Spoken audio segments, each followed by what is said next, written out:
আছে, তোকে সবাই ছেড়ে দিয়েছে, আমি তোকে ছাড়ি নাই। আমার হুকুম মেনে কবরে আস, আমি কবরকে রিয়াজুল জান্নাহ বানাই দেব।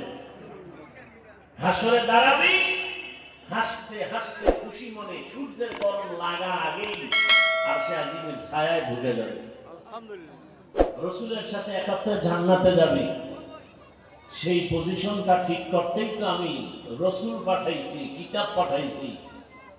তুই কেন লাইনচ্যুত হয়ে না যাও? হয়ে গেছো, তওবার দরজা অল টাইম খোলা, খালি বলবি ইয়া রাব্বি গফিরলি, সব গুনাহ মাফ। দুনিয়াতে অপরাধীদের অপরাধের মামলা হয় আদালতে, ধারা আছে আলাদা। চুরি করছে, মামলা একটা আলাদা, ধারা আলাদা, এই মামলার হাজিরা আলাদা, বিচারকও আলাদা। আবার আরেক মামলা হয়ে গেছে লুটতরাজের মামলা, ডাকাতির মামলা, হত্যা মামলা। এই মামলার ধারা আলাদা, তারিখ আলাদা, বিচার আলাদা, ফয়সালাও আলাদা। এরকম 10টা মামলার 10টা হাজিরা, 10টা ধারা। আল্লাহ কয় আমার কাছেও তো ধারা আছে। তুই জিনা করছো, মামলা আলাদা। তুই চুরি করেছো, মামলা আলাদা। কিন্তু আমি আল্লাহর কাছে হাজিরা আলাদা আলাদা নাই। বরং তুই যত মামলার আসামি হও না কেন, তুই 50 বছর লাগায় গুনাহ করছো, একবার বলবি ইয়া আল্লাহুল মুস্তাআন, ইয়া রাব্বি গফিরলি, আমার কাছে এক হাজিরায় তোর সব জিন্দেগীর মামলা শেষ। এক হাজিরা দিবি, ক্ষমা চাবি, চোখের পানি ফেলবি, গালের নিচে পানি আসার আগে তোকে মাফ।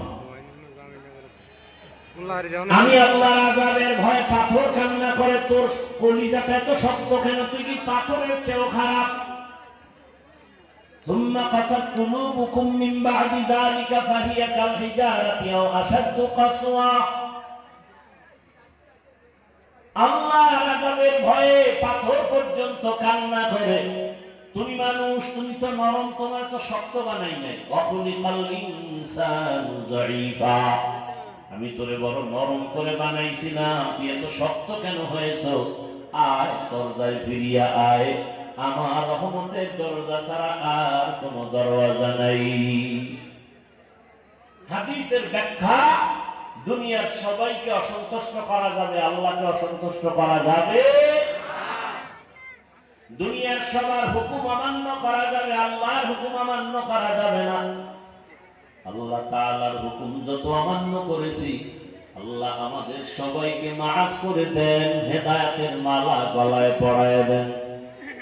হাদিসের উপরে আলোচনা নাই করলাম, আসেন আয়াতের উপরে কিছু কথা বলি।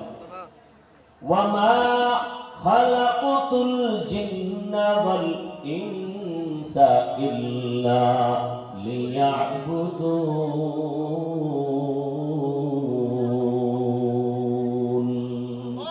মা খালাকাতুল জিন্না ওয়াল ইনসি বিখা জুজ ইবাদাত নিস্তে মাকসুদ আজ্জাহা।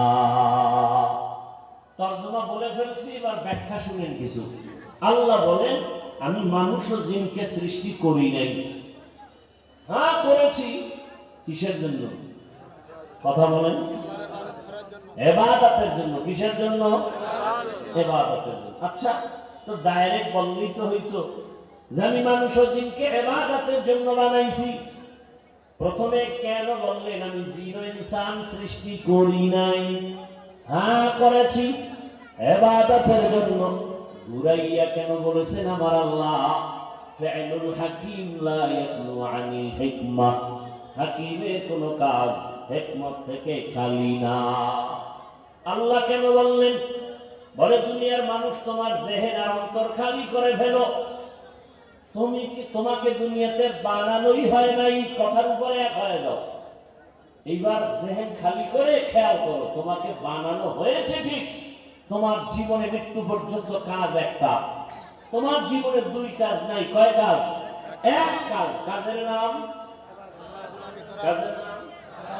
ইবাদত। এবার জানবো 3টা কথা। ইবাদত কি, ইবাদত কেন, ইবাদত কিভাবে। ইবাদত বলতে কি? অনেকে বলে মসজিদে ঢুকো, তাসবিহ হাতে নাও, ভাগিনী লাগাও, জিকির করো, তেলাওয়াত করো, ইবাদত শেষ। বুঝতে হবে ইবাদত কি, বুঝতে হবে ইবাদত কেন করব, বুঝতে হবে ইবাদত কিভাবে করব। এই তিনটা কথার জবাবের আগে আরেকটু ব্যাখ্যা শুধু আয়াতটার উপর। আল্লাহ বলেন আমি মানুষ জিন সৃষ্টি করেছি ইবাদতের জন্য। অধিকাংশ মুফাসসিরিনে কেরাম এখানে তরজমা লিখছেন ইবাদতের জায়গায় লিয়াবুদুনের ব্যাখ্যায় বলেছেন আয় লিয়ারিফুন।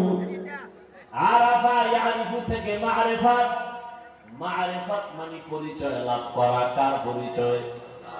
আরো আস্তে করে বলেন। তাহলে আয়াত কি হবে? ওয়ামা খালাকুতুল জিন্না ওয়াল ইনসা ইল্লা লিয়ারিফুন। আল্লাহ বলেন আমি মানুষ ও জিন সৃষ্টি করেছি মারিফত অর্জন করার জন্য। তো ইবাদত দিয়া মারিফত উদ্দেশ্য। মারিফত মানে পরিচয় লাভ করা। কার পরিচয়? আল্লাহ পরিচয় লাভ করা। এটা যদি মাকসাদ হয়, এটা যদি উদ্দেশ্য হয়, তাহলে ইবাদত দিয়া মারিফতের ব্যাখ্যা নেওয়ার দরকার কি? ডাইরেক্ট মারিফতের জন্য বানাইছি বললেই তো হতো। ইবাদত বলে মারিফতের ব্যাখ্যা নিলেন কেন? বড় কঠিন কথা। আল্লাহ আলিমুল গায়বি ওয়াস শাহাদা, আল্লাহ ভালো জানেন শেষ জামানার আখির নবীর উম্মতের মধ্যে ফিতনা হবে, প্রচন্ড বেগে ফিতনা। একদল জমিনের মধ্যে চিৎকার করে বলবে মারিফত বলতে কিছু নাই। মারিফত বলতে আল্লাহ তাআলা কুদরতের ইলম, ফাসাহাত, বালাগাত দিয়া এমন অলংকার দিয়া কথা সাজায় দিয়েছেন যে ইবাদতের দ্বারা মাকসাদ আমি নিলাম মারিফত। তুমি ডাইরেক্ট খালি ইবাদতের তরজমা নিয়ে লাভ দিও না, হাকিকতের মধ্যে ঢুকো।